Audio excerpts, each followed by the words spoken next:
Olá meus amigos gamers, com a estreia de Gran Turismo 7 nos consoles PlayStation agora em março de 2022, esse vídeo vai ser uma retrospectiva da evolução dos jogos de corrida nos videogames e a minha opinião desse estilo de jogo que eu gosto pra caramba. Vem comigo!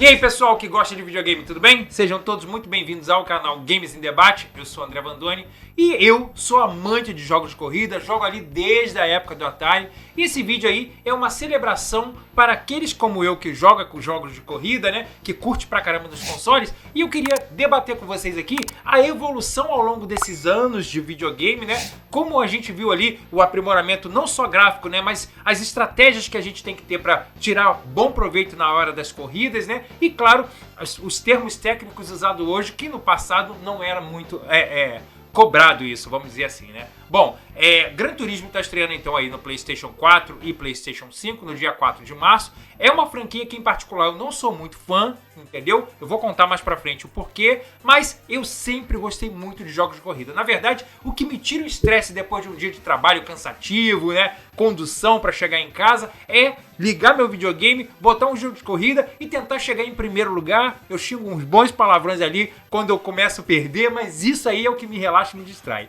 Conta aí nos comentários se você já fez a pré-venda do Gran Turismo e tá ansioso, ou se não, você não gosta dessa franquia. E por quê?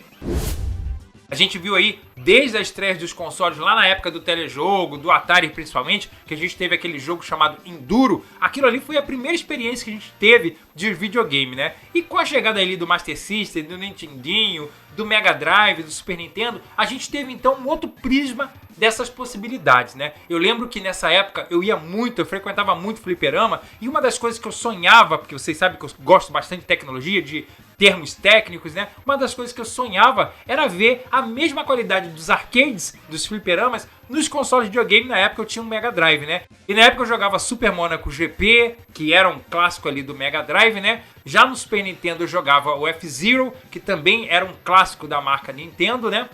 Mas no fliperama o que eu vi ali de diferença, né? Era aquelas máquinas de fliperama fantásticas, onde os cenários vinham junto, né? Os prédios vinham na sua direção, diferente ali da época dos consoles de videogame, Nintendinho, Mega Drive e Super Nintendo, onde a gente tinha aquele cenário fixo lá no fundo e no máximo uma listragem na pista, né? No asfalto, vamos dizer assim, que era o que dava a sensação da velocidade e alguns postes passando, né? Esse outro jogo de corrida que eu vou trazer aqui é um clássico e vai trazer muito saudosismo para aqueles como eu que jogaram lá na época do Super Nintendo. Tô falando aqui de Top Gear. Esse, meus amigos, realmente revolucionou na época. Aqui no Brasil ele ficou muito conhecido, trilha sonora marcante, jogo super divertido, porque ele já trazia ali a ideia da tela dividida, do split screen, como o pessoal fala, né? Onde você tinha o seu carro e o carro dos adversários. Olha, era impressionante. Alta velocidade, super divertido, também com a pegada dos jogos arcade, que era o que realmente vendia na época, né? Antes da chegada ali dos focados mais no simulador, quando a gente entrar lá na era lá do Gran Turismo, quando eu vou falar pra vocês, esse também era fantástico. Rapaz, tinha muito jogo que eu jogava, todo jogo que saía eu ia na locadora alugar, mas sempre com esse sentimento que tava faltando mais realismo na ideia, né? Mas foi só na época da entrada do PlayStation 1 no mercado, né, que começamos a ver aí a possibilidade de portar os arcades, né, que tinha no fliperama, mais detalhados para os consoles de videogame. E isso aí a gente vê com a estreia de Ridge Racer, que foi um jogo de entrada ali do primeiro PlayStation lá na época que ele foi lançado, lá em 94, 95, né? E quando eu joguei o Ridge Racer, né, eu já tinha visto ele no fliperama, claro que no console PlayStation ele era bem mais inferior graficamente falando, mas ainda assim era tudo que eu queria ver no console de videogame, porque eu tinha toda aquela experiência de cenários reais, coisas que estavam lá no fundo que se aproximavam, prédios, cidades repletas de detalhe, era impressionante, né? A partir do PlayStation 1, né, a gente viu aí que as empresas começaram a trabalhar melhor e se dedicar a trazer novos títulos. Vimos aí a entrada da série Need for Speed, que é viva até hoje, né, com várias interações de jogos. Também tivemos a entrada de Burnout, que era um jogo de corrida mais focado na ação, né? Mas foi com a chegada de Gran Turismo que realmente a gente viu um salto em mecânicas e técnicas mais apuradas para você pegar no controle, ou já na época do volante, que começou a sair muitos volantes ali para simular no PlayStation, né? Você pegar e ter uma técnica melhor para jogar. Até porque todos esses jogos que eu mencionei antes da entrada do Gran Turismo nos consoles de videogames, né? Eram jogos mais estilo arcade, onde você escolhia o carro, escolhia a pista e ia correr. Alguns já tinha até pódio, tinha a opção de você fazer algumas mecânicas diferentes, mas na verdade era sempre um jogo mais arcade. E Gran Turismo trouxe ali a sensação de simulador, né? Por isso que o subtítulo dele é o verdadeiro simulador da vida real, né? E realmente tinha ali várias mecânicas. Depois da chegada de Gran Turismo e essa sensação de mais realismo, né, mais técnica nos jogos de videogame, em comparação com o que a gente tinha no passado, a gente viu que outras empresas decidiram focar nisso também. E aí, com a chegada do Xbox original lá em 2001, a gente viu que chega a linha Forza Motorsport, que deu realmente um boom e mudou completamente a visão de videogame e jogo de corrida, né? É interessante ver como a Turn 10 conseguiu fazer algo que a Sony não conseguiu até hoje, criando dois públicos distintos para sua franquia Forza. Um que é o mais técnico, mais detalhista, que quer mais simulação com Forza Motorsport, e aquele que quer mais a diversão, procura o Forza Horizon, que já tivemos aí a quinta parte desse jogo e só cresce, e realmente é um jogo divertido, bonito, dinâmico e que tira bastante proveito dos consoles Xbox, não é verdade?